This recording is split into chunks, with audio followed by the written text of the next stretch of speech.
Salut à tous et merci d'être avec nous pour parler du Bikingman X 2022, deuxième édition. On est avec le chef, le boss, le chaman même pour certains. Axel Carion, salut Axel. Salut Cédric. Comment ça va? Eh bien, un petit peu nerveux quand même. Un petit peu nerveux parce que... Parce que quoi? Parce qu'Axel va faire la course les amis. Surprise! C'est mon deuxième Bikingman. Mon deuxième Bikingman, celui-là, je l'ai attendu. J'ai fait le Brésil pour ça, entre autres. Pour préparer quoi? Le X? Le X étant réservé aux vétérans, je ne pouvais pas participer à cette compétition. Je ne faisais pas partie du club. Et là, ça y est, j'en fais partie. Donc, je suis un petit peu nerveux maintenant que j'ai la carte dans les mains et que je connais le programme. Bon, c'est un parcours secret normalement, mais c'est toi qui as préparé la course, donc tu le savais un petit peu avant les autres. Et alors, comment tu l'appréhendes cette course? Des fois, tu sais, il vaut mieux ne pas savoir où tu vas. Pour les parcours de vélo, par expérience, je préfère moi m'engager dans des expés ou dans des courses où je ne connais pas la trace. Parce qu'au moins, je me prépare pour l'imprévisible en fait. Là, le fait d'avoir travaillé la trace, d'avoir travaillé sur des modifications entre l'année dernière et cette année pour arriver à créer des scénarios de course différents, c'est peut-être ça qui me rend le plus nerveux en fait. C'est que je sais où on va et généralement quand tu as l'habitude de te plonger dans des souffrances assez extrêmes et d'aller pousser dans tes derniers retranchements mentaux, corporels, physiques, des fois tu n'as pas envie d'y retourner. Tu n'as pas envie de retourner dans la cave noire qui est assez sombre, de la souffrance. Et je pense pas que ce soit un avantage de connaître la trace en avance.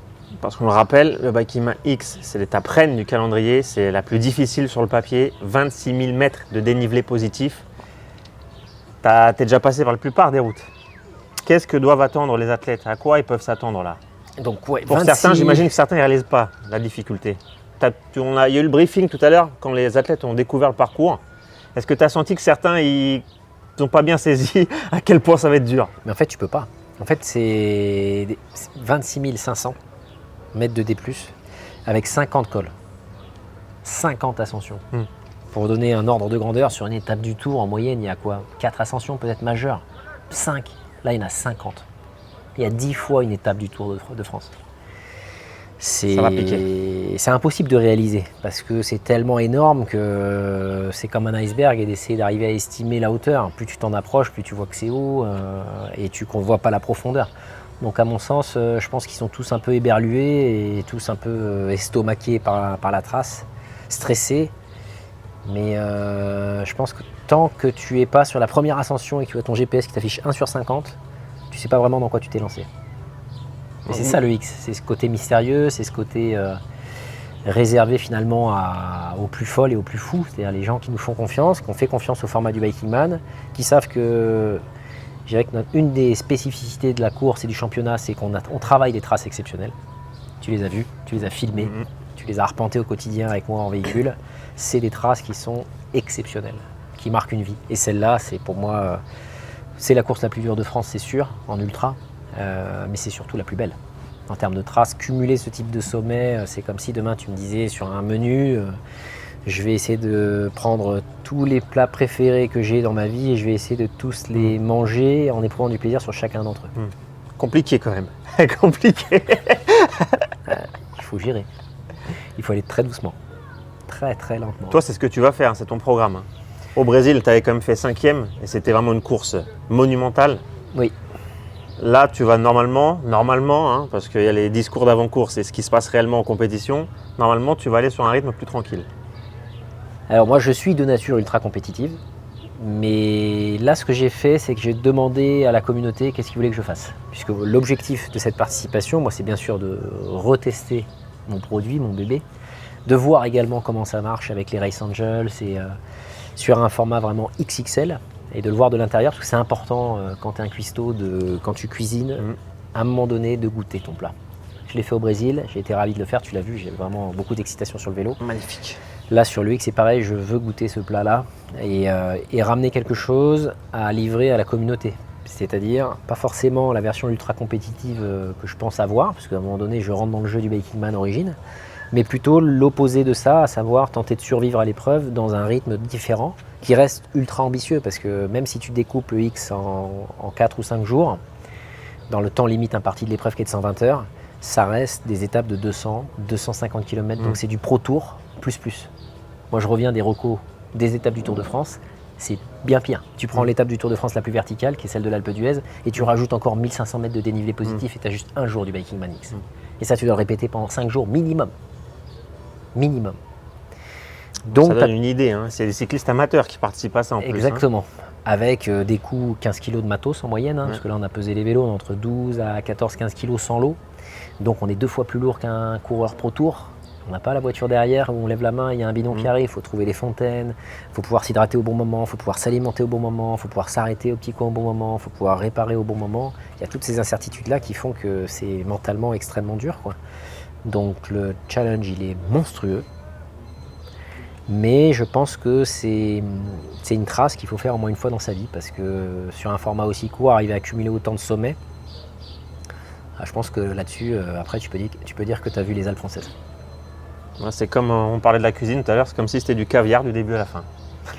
C'est du caviar, mais tu es obligé de passer dans l'arrière-cuisine. Tu es obligé de le préparer, tu es obligé de passer par tous les côtés un peu difficiles de la préparation de la cuisine. Hein. Tu n'es pas juste avec le plat livré et puis tu dégustes. Tu vas déguster des deux côtés. Hein. À la fois, ça va être un plaisir et à la fois, ça va vraiment être, je pense, infernal en termes de gestion. Surtout quand tu parlais des incertitudes, mais il y a déjà une certitude, c'est qu'il va faire chaud. Chaud, grande variation de température. Donc, la chaleur, déjà, c'est un gros challenge, mais en plus, quand tu as 3 à 5 degrés le soir dans les cols alpins des Hautes-Alpes et 40 degrés la journée, ça fait plus que la température corporelle en termes de différence de température quasiment, quoi. C'est de 35 à 40 degrés de différence, c'est énorme. Du coup, les variations caloriques de consommation d'énergie, c'est comme si avec ta voiture, tu consommais 2 fois plus de carburant au même rythme. Donc il y a cette gestion permanente où en fait le corps ne va pas arrêter de consommer énormément d'énergie avec la chaleur, un peu moins avec le froid, tout dépend de ton métabolisme. Et ça, il n'y a que l'expérience qui va permettre de pouvoir gérer, ralentir au bon moment, lever un peu la voilure, sentir le vent et voilà, de temps en temps, te laisser voguer tranquillement plutôt que de pousser de partout et finalement consommer beaucoup trop d'énergie et te retrouver complètement crampé, quoi. Donc c'est de la gestion totale. Totale, il n'y a pas le... Ça, c'est le premier conseil que tu donnes. Pas le droit à l'erreur, là. Ouais. La gestion, c'est essentiel là-dessus. Même pour ceux qui vont jouer la victoire. Sinon... Ouais. Bah, moi, déjà, je ne jouerai pas la victoire, c'est sûr, parce que ce n'est pas l'objectif. Mais que tu joues la victoire ou pas, de toute manière, ce qui va faire la différence, c'est vraiment d'arriver à gérer intégralement ton effort du début jusqu'à la fin en disant il faut que j'aille au bout, quoi. C'est un peu comme la vie. Il ne faut pas aller trop vite. Il faut vraiment se dire j'ai envie d'avoir un jour 85 balais. Comment je fais? Alimentation, eau, effort. Qu'est-ce que je planifie devant moi pour arriver à tenir? Mais pas tout casser et après, malheureusement, partir trop tôt. Et en matos, tu es comment, toi? Parce que tu parlais tout à l'heure de 15 kg en moyenne. Toi, tu es en dessous. Hein, tu es 12,8, je crois. Hein. C'est ça. Matos, j'ai pris je suis plus léger qu'au Brésil. Après, l'engagement de l'épreuve côté climatique va être moindre, mais on a quand même le facteur Hautes-Alpes qui va potentiellement réserver des surprises au niveau des orages. Donc j'ai pris de quoi résister à de l'orage, mais pas vraiment le cataclysme, quoi. S'il y a des conditions cataclysmiques orageuses, je serai obligé de m'arrêter. J'ai de l'alimentation en autonomie, j'ai de quoi tenir des blocs de 4, 5, 6 heures facilement sans m'arrêter et sans être stressé surtout par la recherche de nourriture. Est-ce que tu peux nous rappeler les principaux cols? Je sais qu'il y a la Madeleine, oui. Il y aura le Télégraphe, Galibier. Oui, avant ça, il y a la Croix de Fer. Clin d'œil au Tour de France. Dans l'ordre chronologique à peu près, c'est quoi? Alors Madeleine, pour moi, je ne les ai pas tous en tête, il y en a 50. Mais en l'occurrence, ceux qui me marquent le plus sur le départ, c'est clairement Madeleine, parce que j'en ai un souvenir. Donc c'est le premier infernal. gros. Madeleine, c'est un gros col et il y a Tamy avant, donc c'est un enchaînement. En fait, c'est 2 cols d'affilée. Il y a les lacets de Montverdier avec l'enchaînement avec le col de la Croix de Fer. Et il n'a pas que le nom qui fait peur. Le col de la Croix de Fer, c'est vraiment un monstre. Je l'ai fait pendant la reco de l'étape du Tour de France. Il est sérieux de mémoire, il fait 29 km. Qu'est-ce qu'il y a après? Il y a l'enchaînement Couillol-Caillol. Ou l'inverse, peut-être que j'ai dit une bêtise. Mais non, ça doit être Caillol-Couillol. Où là, l'enchaînement fait très très mal. Il y a bien sûr après le col que le début.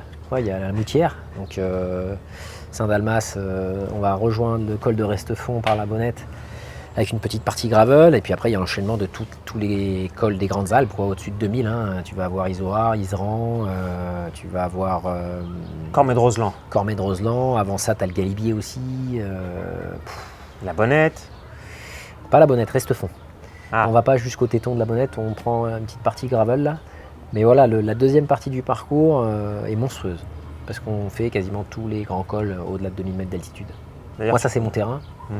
parce que l'altitude, j'aime ça, et je me sens bien. Et je sais gérer l'effort en haute altitude pour être monté très très haut. Au Pérou, par exemple? Ouais, au Pérou, en Bolivie, jusqu'à quasiment 6000. Du coup, là-dessus, je connais vraiment comment débrayer le moteur et te mettre au ralenti pour pouvoir te sauvegarder.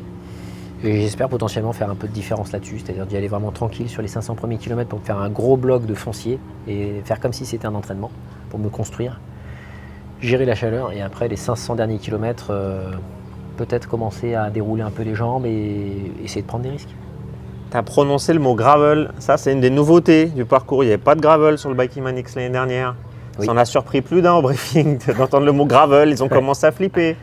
Tu peux nous en parler, c'est quoi, c'est des grosses portions? Non, c'est une toute petite portion, mais elle est symbolique puisqu'elle permet de rejoindre le col de Restefond qui est juste avant la Bonnette. Et puis ça va permettre d'ajouter je pense déjà une vue différente sur le parc du Mercantour, puisque la Bonnette c'est mondialement connu, on l'a fait à la fois sur le Bikingman France, Gravière sur la France, et sur le X l'année dernière, et sur la France cette année. Donc là ça permet d'apporter un petit peu de variété, de montrer le Mercantour avec un côté un peu différent, parce que le passage par Saint-Dalmas, il n'y a pas beaucoup de gens qui prennent ce col de la Moutière, parce que justement c'est un sens unique, au bout quand tu arrives en route il faut passer par le gravel. Donc il y a cette petite surprise en plus. Je fais un clin d'œil d'ailleurs à Michel Icard, qui a participé à plusieurs Bikingman avec Lucie et qui m'en avait parlé. Donc merci Michel, puisqu'il m'avait suggéré un jour cette alternative-là. Et j'espère que ça va ajouter un petit peu d'exotisme. Il est très difficile, très très difficile. On monte moins haut que la Bonnette, mais c'est plus vertical en termes de pourcentage.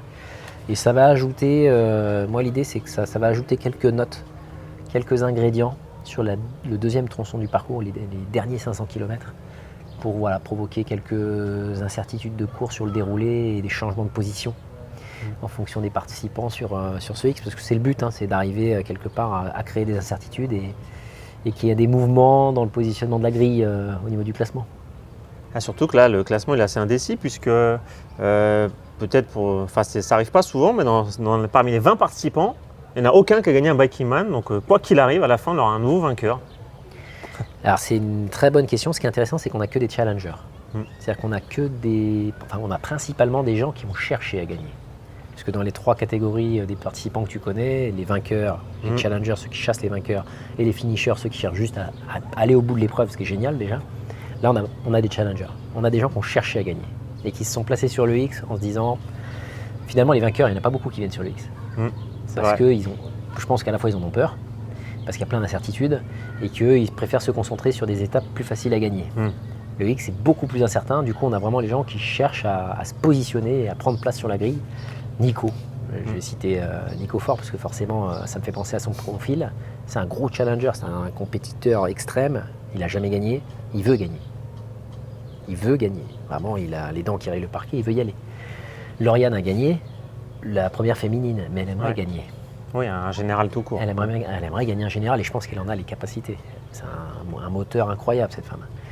Donc vraiment on a ces profils-là qui viennent se mélanger et je pense que ça va donner une énergie dans la course qu'on ne retrouvera pas sur des épreuves où il y a vraiment des vainqueurs qui viennent et qui atomisent tout le monde, mais du coup qui s'atomisent eux-mêmes et qui ne reviennent pas. Je fais un clin d'œil à Aura parce que ça va être une des prochaines qu'on va couvrir derrière. Néon, l'année dernière, c'était ce profil-là. C'était une étoile filante. Il a foncé, il a gagné, mais il n'est jamais revenu.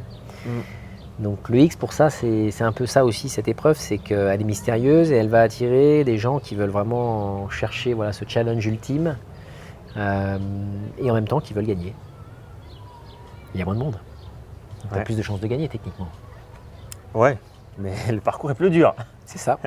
Plus incertain, mais en tout cas on va suivre ça. Live tracking, restez connectés, les réseaux sociaux, YouTube, tout. On va vous abreuver de contenu pour suivre la course au plus près. Donc restez connectés sur les chaînes Bikingman. Et puis à très bientôt les amis. À bientôt et un clin d'œil à Jérôme. À Jérôme, oui, je le remplace. Forcément. J'espère que je fais bien ton travail, Jérôme, si tu nous regardes. Jérôme, il faut que tu viennes après le Tour de France. Parce que Jérôme est sur le Tour de France actuellement, un radio cyclo. Il nous a délaissés. Il nous a abandonnés. Il nous a préféré la grande boucle. On ne peut pas lui en vouloir aussi. On t'attend Jérôme. À bientôt. On t'attend. Ciao les amis. Merci Cédric.